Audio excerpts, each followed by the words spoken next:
Good evening and welcome to the fourth talk in Orchestra Vitae's Meet the Team series. My name is Lindsay Silver and I'm a member of the Board of Trustees for Orchestra Vitae. And tonight I'm joined by two guests, our principal conductor, Pablo Urbina. Hello, Pablo. Hello, how are you, Lindsay? I'm okay, how are you? Very good, thank you. Very much looking forward to the talk.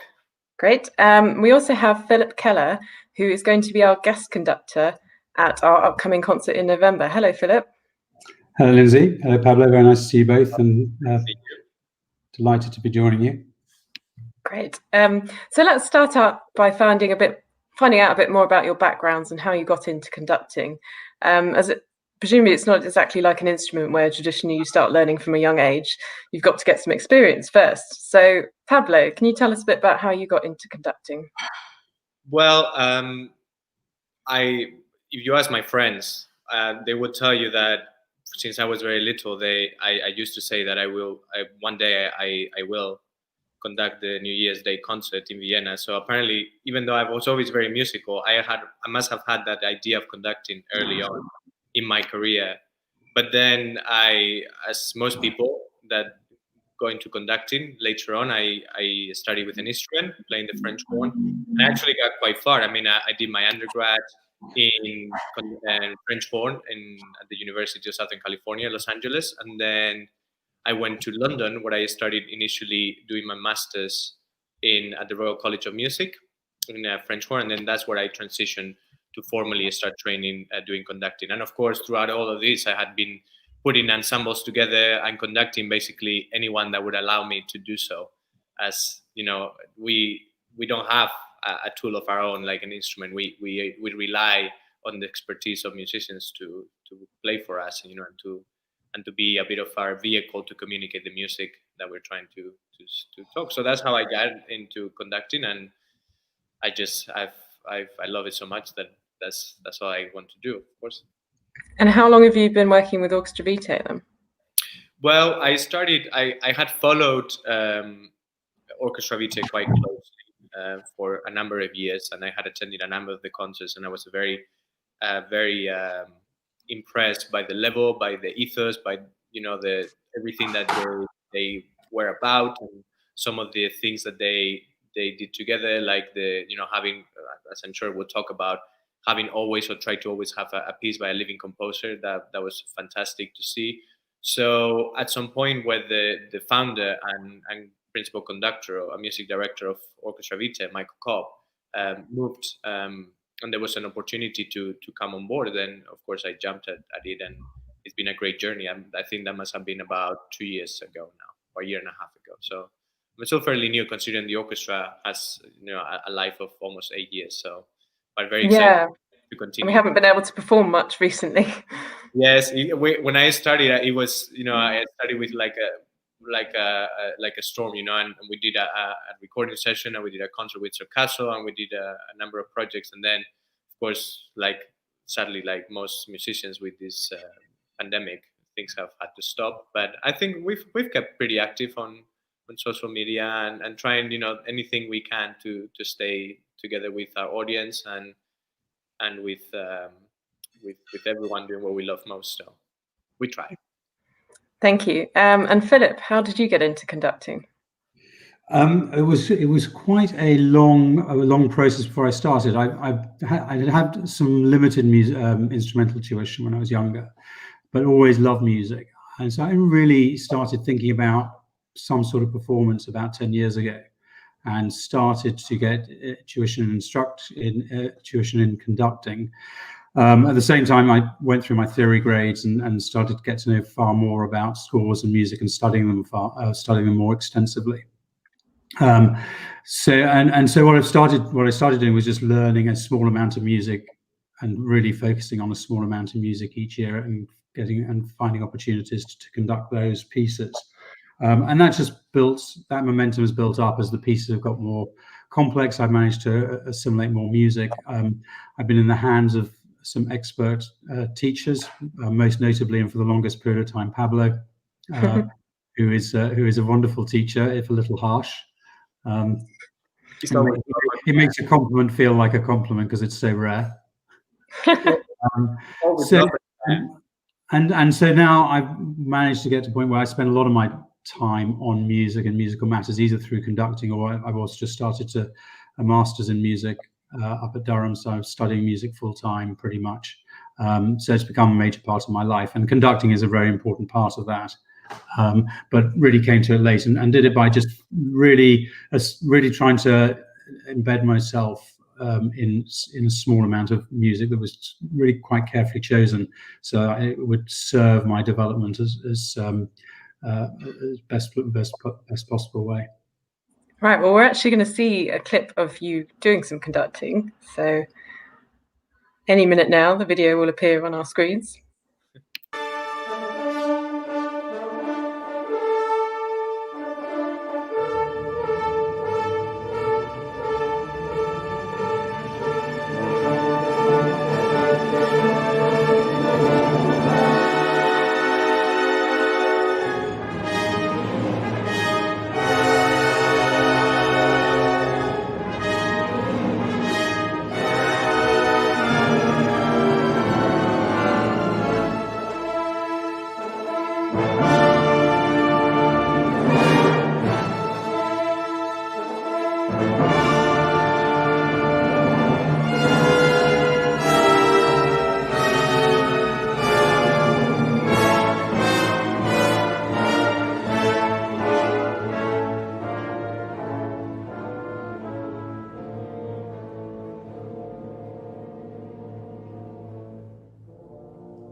Wow, Philip, can you tell us a bit about what that was? Was that one of the pieces? Yeah, Overture of the Flying Dutchman. It's just such a wonderful piece of music. It took me quite a while. I'm laughing because I love that clip, because there's a chap in the second violin who's clearly enjoying himself quite a lot. The rhythm just off pat. It was great. It's such a. It took me a long time to come to Wagner, and as a listener and a lover of music. But I think it's just such an extraordinary piece, the overture alone, because it so encapsulates everything that's in the opera. It's in some ways it's a perfect overture, because it just has the stories and the atmosphere captured in its own, but in its own terms. That was the last time I conducted pre-lockdown. That was last November.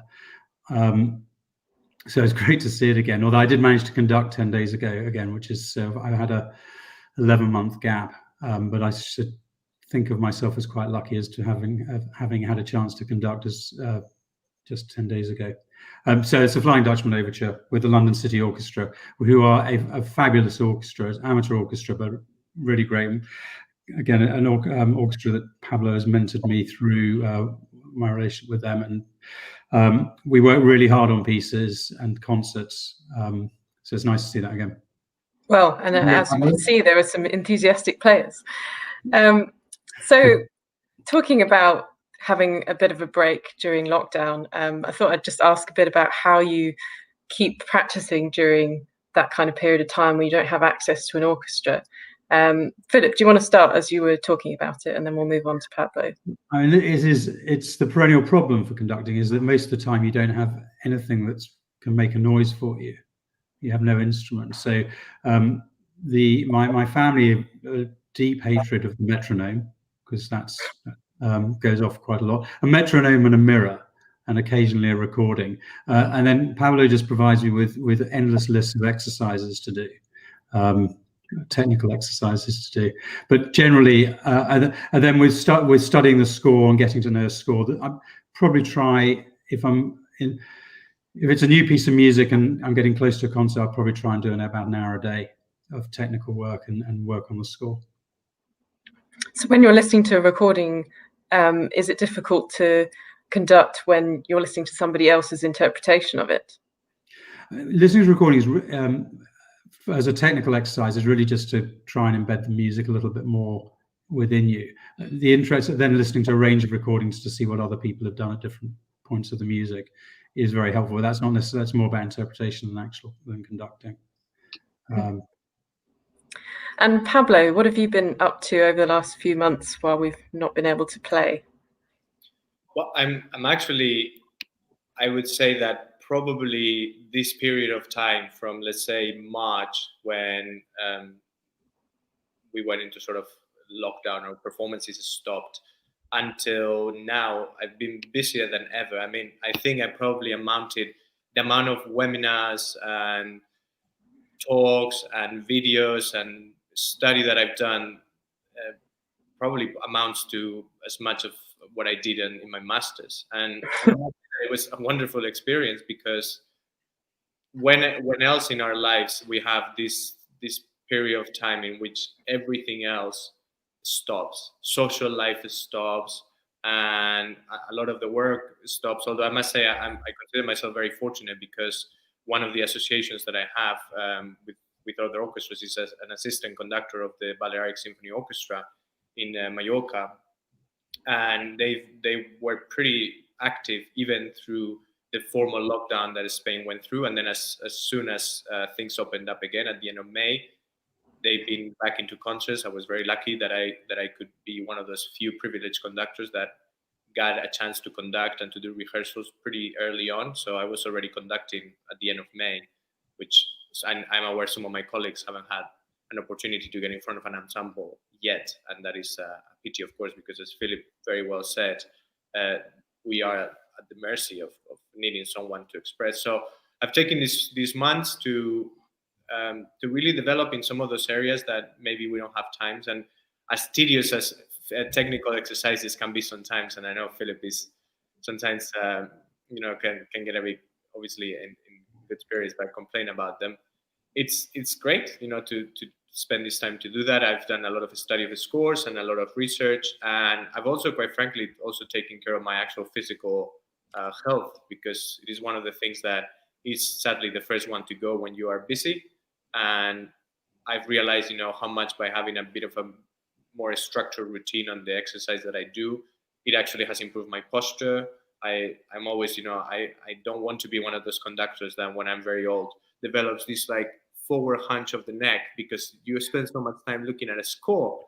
So just to work on those things it's been a process, an adjustment like anything. But I would say that overall, I think positive for my conducting career, I hope, in the long run. Let's see how everything looks at the other end. It's interesting you're talking about exercises. Pablo was saying to Philip before we got on this call to do an exercise where he conducts or does a beat while talking. So I was almost tempted to ask you to do that now, but I won't, because that's mean. Yes. So Pablo, can you tell us a bit about what skills you need to be a good conductor? Is it more than just keeping everyone together? Absolutely. I mean, I think you have to have a absolute command of the score, and in order to understand what you want to get out of the music, but most important, to understand what the composer wanted to transmit and communicate with the music that they compose.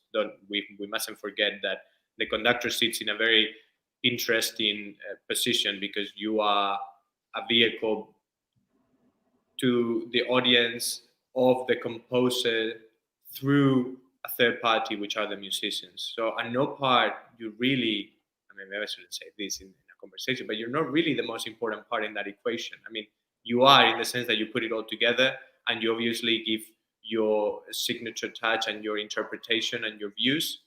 but there is a lot of more things. And what this means is that I feel you have to have a lot of ability to be able to communicate with the musicians what the composer might have wanted. So you have to be very clearly articulate, and also have a lot of good rapport, and a lot of, in the I don't know if in English you use the same term, but in Spanish we say, you have to have a bit of left hand sometimes, to have people's skills, and we refer to it as the left hand, and how appropriate in conducting that you do actually use the right hand to do the mechanical things, and the left hand is left for emotional expression, subtleties, and things like that. So I think psychology at the same time as good, deep understanding of music are, for me, the most important two things. And then, of course, you gotta be a bit crazy, and to want to spend so many hours in front of a score by yourself, and a bit of antisocial at times, and then very social afterwards, because you spend a lot of time studying and then a lot of time with people. I don't know. I wouldn't do anything else. It's hard to conceive life without it. Well, now we're going to see a clip of you conducting. So let's get that video up on the screen. Right.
Oh, you look like you're enjoying yourself so much.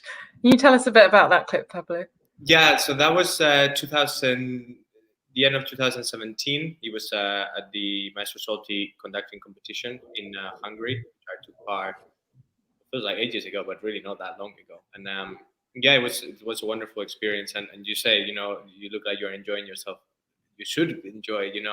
I say you do something that you like as your job, and you don't work a day of your life. So the say goes. So I try to always enjoy. And I think when you're on the podium and you're enjoying, you mustn't lose yourself. You mustn't just lose yourself into enjoyment, because then you're obviously not doing your job, which is to take everyone through that whole process, and especially so the audience enjoys it. They're the ones that have to be the ultimate and people enjoying. But you of course can communicate that you obviously have passion and joy for the music, and I think that also communicates to the musicians, and it makes it fun.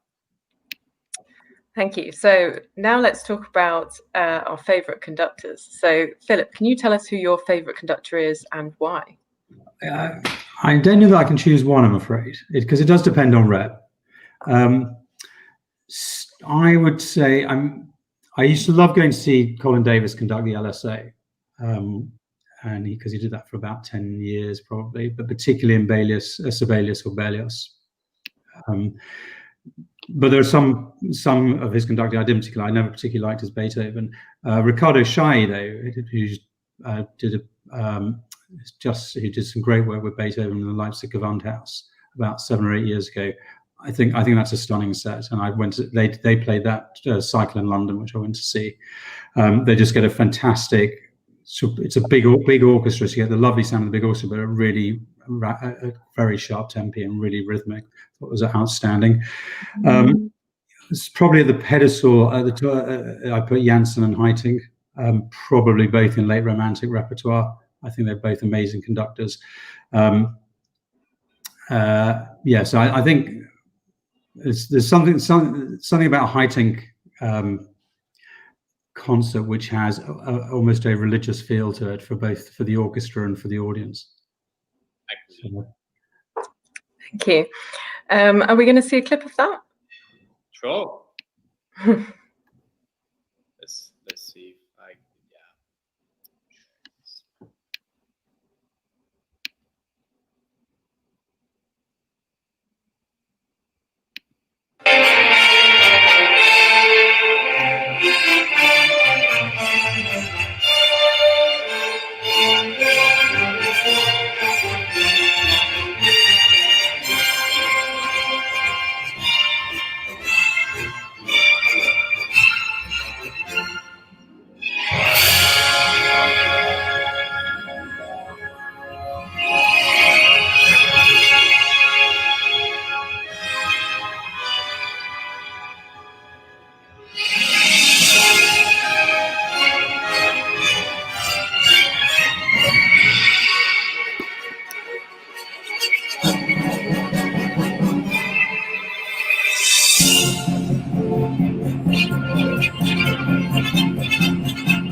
Yeah, so we didn't actually.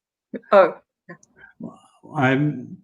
it didn't. I probably didn't come. It didn't come across that clearly to me. It was a little bit. It started. It froze a little bit. But you do get the impression the economy of movement with Haitink. I mean, that is a huge hall, a huge piece of music, as big an orchestra as you could probably get, and he's still barely moving.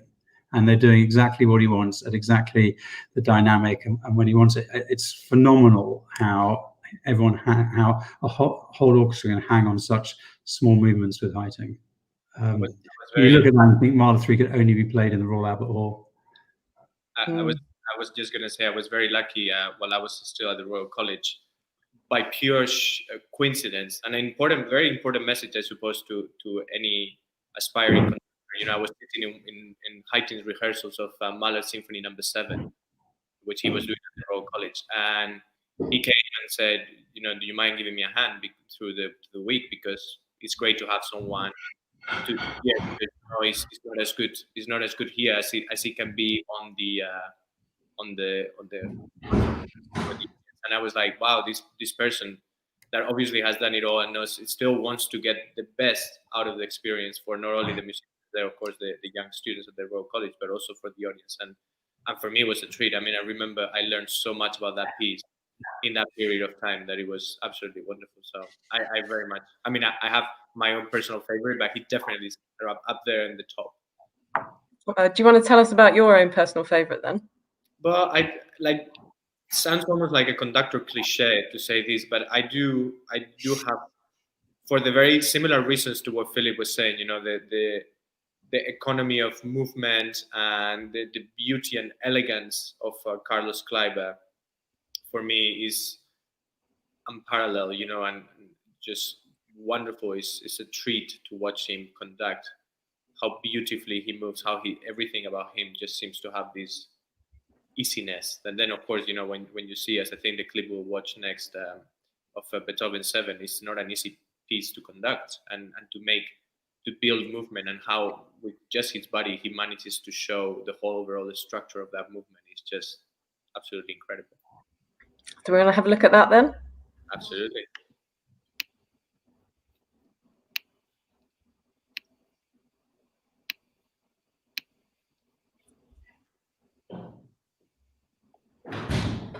Lou, I can hear you. Are so loud at the moment. You are. Hola, mi nombre es Leo, tengo 12 años y quiero contaros una historia. Cada 39 segundos hay un niño o una niña en alguna parte del mundo.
I mean, it's So, yeah, such poise.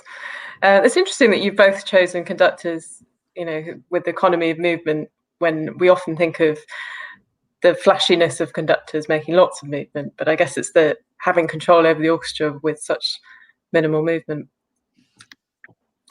Right. So to finish off with, then, should we have a talk about your goals for Orchestra Vitae in the next year? Pablo, do you want to tell us about that? Sure. So obviously, this is a interesting time that we're living, and who knows how much longer we're going to have to go through all of the restrictions and no audience, limited audience, not being able to play music, to play music socially distanced, when the whole point of playing in an orchestra is precisely to create a bundle of sound with different instruments. We have to adjust. Is what we have to live, and I think that for me the most important thing has been, and it will continue to be close to the audience and close to everyone, the society, to continue to promote classical music in those sectors and areas that we might be able to help slightly, even if it's a tiny bit with music. And this is why one of the first things that I then myself and as you all very well know, the board of the orchestra, we're very keen on continuing with the development of this initiative, the concert champs, which is basically our way to sort of, as Fiona explained in length at the first talk, to give those that might feel a bit uncomfortable or not so eager to come to a concert, to give them an opportunity to do so. And obviously, as things now are slightly different, we are trying to partner up with different care homes so that we can give an opportunity to a sector of our society that has definitely suffered the most through this pandemic and continues to do so, not being able to see their families, not being able to leave, having to be in their rooms. If we can do anything with our music to make them feel a bit better, then I think that's the line of work that we need to continue. And then, of course, do concerts. So for me, I'm very much looking forward to being able to do our performance, if knock on wood, we are allowed to, at the end of next month, and that's the best that we can hope for. And what about you, Philip? Well, I don't feel I have much to contribute in terms of the musical direction. I'm delighted to be involved as a trustee and looking at how Orchestra Vitae thrives and develops over the longer term. I've been incredibly impressed because actually a fairly recent convert to Orchestra Vitae, and my interactions have really just been at trustee meetings so far. I've been very impressed by the motivation to link music with trying to really pinpoint some specific areas in the arena of mental health and looking after and thinking about the elderly. But I've been very impressed by the integrity with which the orchestra members approach that, and something that I feel very strongly about as well. So as long as I can keep helping with ideas and work with the trustees, then that's probably where I'm going to focus as much as possible. Obviously, delighted to be performing with Orchestra Vitae when I can as well. Yeah, and so the concert coming up is Friday the 20th of November, and the title is Serenade for the Soul. Is that correct? Yeah. Yes. So what we all need after the last few months. And just to give a shout out, thank you to Miguel Bazel de Miguel for liking this talk, and thank you everyone else for listening. We do have one more talk in this series, I believe. Pablo, do you want to tell us a bit about that? Yes, so we're going to close the series of talks next week with, again, someone that already appeared, well, two people that already appeared in this conversation, in these talks, Adrien Lelettre, which is manager of the fundraising for the orchestra, as well as Danny Howard, which is one of our trustees and wonderful composer. We are going to be talking about one thing that Orchestra Vitae likes most, which is working with living composers, working on contemporary music, and making sure that we are also contributing in any way we can to preserving and promoting that music that, you know, is great to look at the past and to make sure that that music never is forgotten, but it's as important to make sure that the music that is being created nowadays is also not forgotten as soon as it gives or it has its premiere. So we'll be talking a little bit about how to program, what type of music, what are some of the challenges of programming new music with old music, how we can best try to educate. I don't like the word educate, but you know, how can we best showcase these types of music to our audience and new audiences and people that might not know so much about classical music. Thanks, Pablo. So please do tune in if you want to watch that. And also, if you've become very interested in the detail of conducting, we have a whole Q&A session video that Pablo did for us on conducting. So if you want to know the left hand, right hand, stuff like that, then please do watch that as well. We'll put a link into the chat for that. But for now, we'll finish up there. Thank you very much to Pablo and Philip for talking to me, and we look forward to the next one. Thank you so much for your time. Thank you, Lindsay. Everyone have a good evening. Bye-bye. You too. Bye.